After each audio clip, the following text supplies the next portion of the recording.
Hi guys, welcome back or welcome to DreamWorks Switch to Life. And in today's video, we are going to be reviewing the first season of Mighty Monster Wheelies.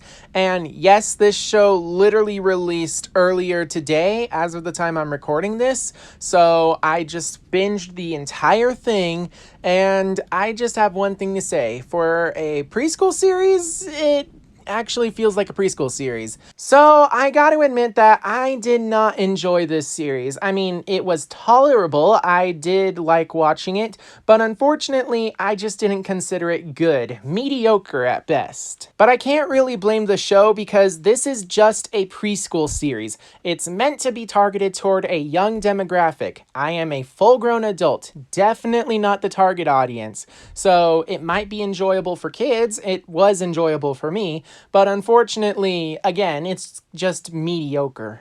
So, first off, the animation. I thought that the animation was pretty good considering that this was made with a TV show budget. Unfortunately, I do have some gripes with it. There are a lot of points throughout the series where it's just the same animation over and over in each episode. Not just the theme song, but like there's always a sequence where they race to the garage to get the heads up that there's a rescue in need. And every time they go to the garage, it's the same animation sequence most of the time. I also didn't really enjoy the character models because I thought that they were cool, they had a great concept, but one thing that I really hated in this series is that they didn't really feel like vehicles. They just felt like humans because they would have moving mouths, which I get sometimes that's good and it helps with the lip sync, but unfortunately I didn't enjoy it. I liked it in Dino Trucks when they just had the jaws on hinges, no lips to sync whatsoever, and it actually made the characters feel like vehicles. Here, the metal is bending when it's not supposed to bend, which is really unfortunate. Also, a lot of the characters have hands, which I guess is good because it means that they can do stuff, but again, doesn't really make them feel like vehicles. It would make sense if it was just the monster cars that had hands, but no, it's the normal cars that have hands as well. Also, I think that the cars just look a little bit weird, but that might just be me. Anyway, they do have some pretty cool world building, like even the animals are vehicles. You got a squirrel that's a tire, a cat who's a sound box. Even the trees have a shape that makes them look like a tire, not to mention bark that actually looks like tire tracks, which I found to be pretty cool for the world building, but then again, it's still a little weird. As for the voice acting, I kind of enjoyed it. Honestly, sometimes it felt like the characters were just reading lines off of a script, but then other times they actually portrayed emotion, especially whenever the civilians were in danger. All of those voice actors did a great job of saying, "Hey, I'm scared and afraid because I'm about to die." Another thing that I don't like about this series is its dialogue. Sometimes it's good, but a lot of the times it's annoyingly obvious. Like the characters are just pointing out this obvious solution, or they're just stating something that you can easily see with your own eyes, which is really disappointing. As for the humor, it's not funny whatsoever. They definitely try, but there is not a single time where I found this series to be funny. It's just too childish. I mean, it's trying to belittle the kids that are watching this, which is really disappointing. As for the music, I definitely enjoyed the theme song, but the rest of the time it's kind of just there. It's tense when it needs to be, but aside from that, it's really forgettable. Now let's talk about the story, which is that Universal classic monsters, like Frankenstein, Dracula, the werewolf, a bunch of others, they're all turned into vehicles and they go around town rescuing normal vehicles that are just generic cars. So this is yet another Paw Patrol clone where essentially it's a bunch of characters going around rescuing people, which I thought is pretty good, but unfortunately nowhere near as good as some of other DreamWorks TV shows. Like Dragon's Rescue Riders, I felt like the rescue concept was handled a lot better in that show than this one, because even though there were a lot of rescues going on and each episode was its own thing, they still had some character development that would happen over the course of the series. Here, the characters are just bland, heroic people that you can definitely look up to, but unfortunately, they don't really have anything that makes them relatable to humans, which is kind of sad. Now let's talk about our Mighty MonsterWheelies, which, fun fact, they never actually say mighty in the entire TV show except the theme song. It's just MonsterWheelies. Anyway, our first Monster Wheelie is Frankenstein, who was changed into a fire truck named Bolts, and I kind of enjoyed his character. He's the leader of the group, or at least he feels like it. He's obviously the most heroic, ready for action, but unfortunately that just kind of makes him bland. We also have Axel, who is based off of the Bride of Frankenstein, and I don't think in this universe they're actually married. Wouldn't surprise me, but I don't expect it to be confirmed or anything. She's the team mechanic, and she happens to have a bunch of tools because that's kind of her superpower, and she's also the smartest of the bunch, at least in my eyes, which is a shame that she doesn't go out on a lot of rescue missions. Despite that, she does help a lot of people by fixing any of their more serious problems. The minor problems are handled by Raps, who is based off of the Mummy. He's an ambulance that just goes around town helping people with flat tires and minor stuff like that. He's kind of the fraidy cat of the group who is afraid to go on those missions, but the series never really makes an effort to draw it out, which I thought is really good. He puts on his brave face and never once complains, which is really awesome. I kind of liked these guys, but unfortunately, I always felt like they were just there, which is kind of sad. And then we have the other members who actually managed to stand out, at least in my opinion. First, we have Sweeps, who is based off of the Werewolf Man, and I like his character because he's pretty much just a dog. He talks a lot, obviously, but his voice actor does a great job of adding in a bunch of random dog noises here and there, like whining or barking, and of course he also howls like a wolf. And of course, he's always ready to lend a helping hand because that's just his personality. He's also really funny, which might be an insult to our next Monster Wheelie, Sunny. He's based off of Count Dracula, so I have no idea how he's flying around in the sun, but essentially he's a motorcycle with the ability to transform into a helicopter, you know, like how vampires turn into bats. And I really enjoyed his character, especially because he's like the jokester of the group. What if it was a ghost car the whole time?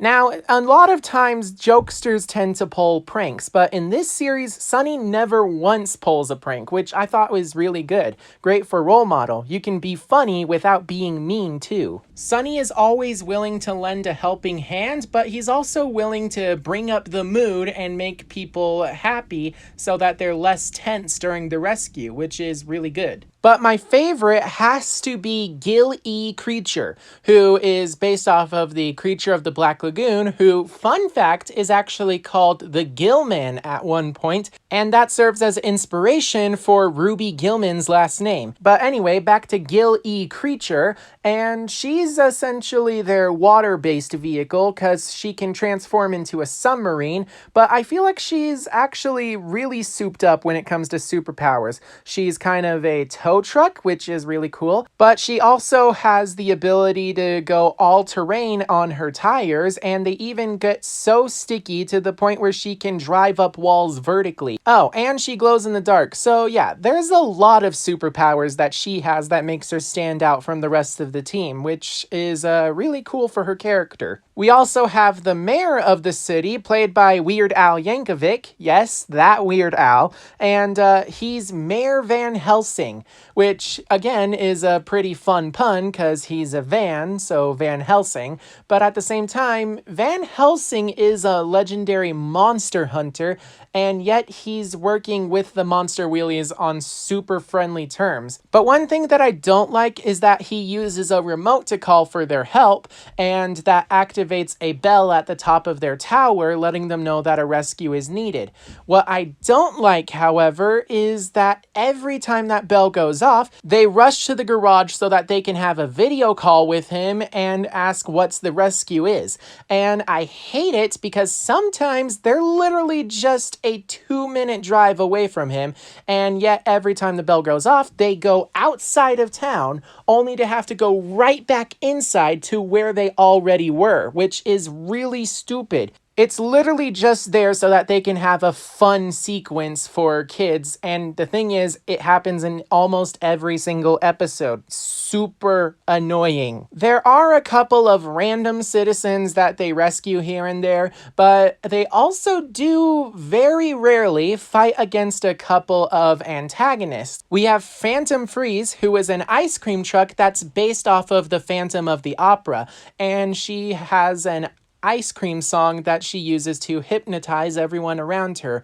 A lot of the time she doesn't really mean to do it, it just happens, but the thing is, she's very self-centered. If she causes a problem, she tries to fix it, but most of the time she doesn't really care if she causes a problem before it actually happens. And then there was one character who I was hoping to see before this series was even released, the Invisible Van. Honestly, I kind of thought he would have made a great addition to the rescue team, but he never showed up until much later when he decided to come on as a villain.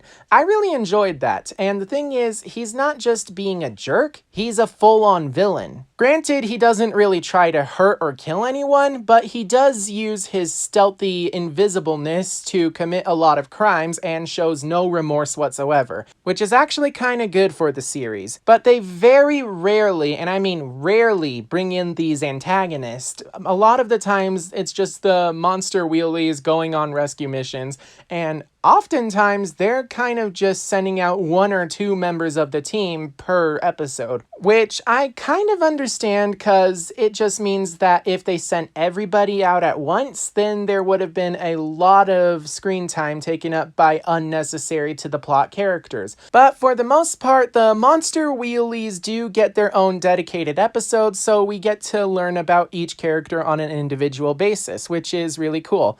But again, problem is, they don't really feel like characters. They're just bland, heroic people who are just doing the right thing. Good for role models, bad for being relatable, which is really sad. Another gripe that I have is that we never learn the origin of the Mighty MonsterWheelies. I mean, it's probably similar to what their actual origin is, but what I mean is we never really learn how they meet each other, and we never learn how they befriend Motorvania to the point where they become Motorvania's sole team dedicated to rescuing people, which is really bad because they're pretty much monsters, and they look nothing like the other citizens of Motorvania because those are just normal cars.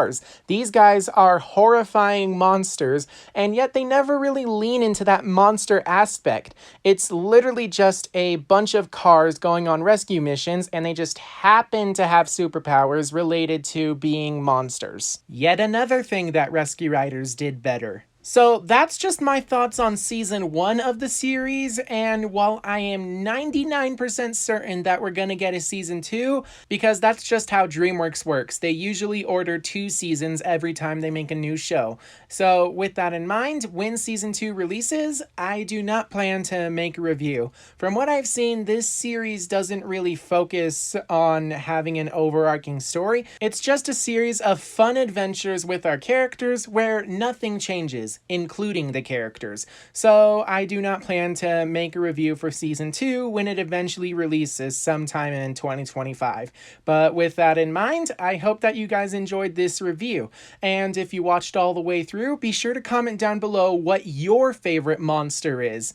With that in mind, please consider supporting my channel by clicking the join button and becoming a member, or doing the free option and just subscribe. But with that in mind, I hope that you're all staying safe out there, and I will see you in my next video. Bye bye. Blacktop Lagoon! Don't worry! My animal instincts tell me she won't drive off the pier!